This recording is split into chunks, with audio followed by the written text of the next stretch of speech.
Eto na mga kabasketball, meron tayong regalo para sa mga Gilas basketball fans. Markado na yung muling paglalaro ngayong January ng ating pambatong si Kai Sotto. Benamano niya pang makakalaban yung dati niyang teammate.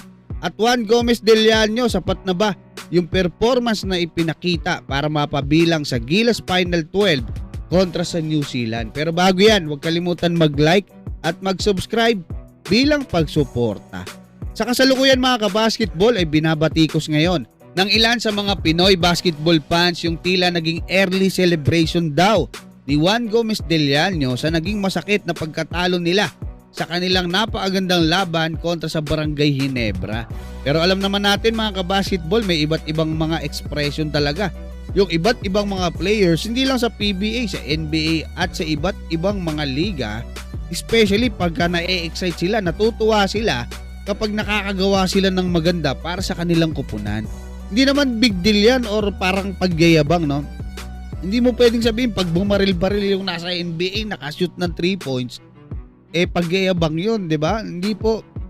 Alam yan ng mga naglalaro ng basketball. Para sa akin, sapat na ba ang ipinakitang performance ni Juan Gomez Del Llano para mapabilang sa Final 12 ng Gilas Pilipinas? Nakita naman natin yung skills niya.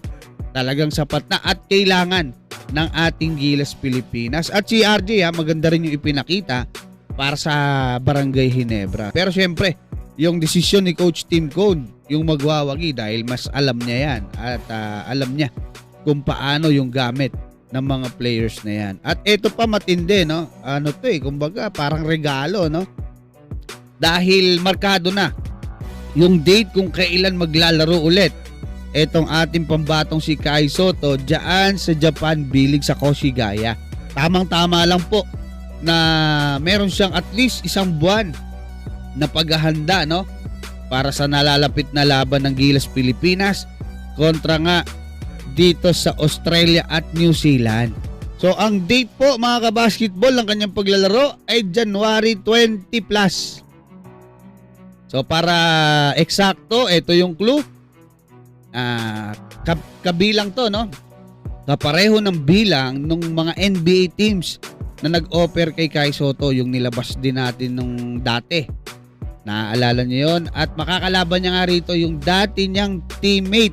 Para mas malapit, dati niyang teammate sa NBL Australia. So sana naging masaya kayo, no? At yung mga Pinoy basketball fans, mga Gilas fans, mga Kai Sotto fans, kasi talagang excited na rin akong makita muli etong ating pambatong si Kai Sotto. Kayo mga kabasketball, anong masasabi nyo? Hula ko lang ba yan? Malalaman natin. Maraming salamat at God bless sa inyong lahat.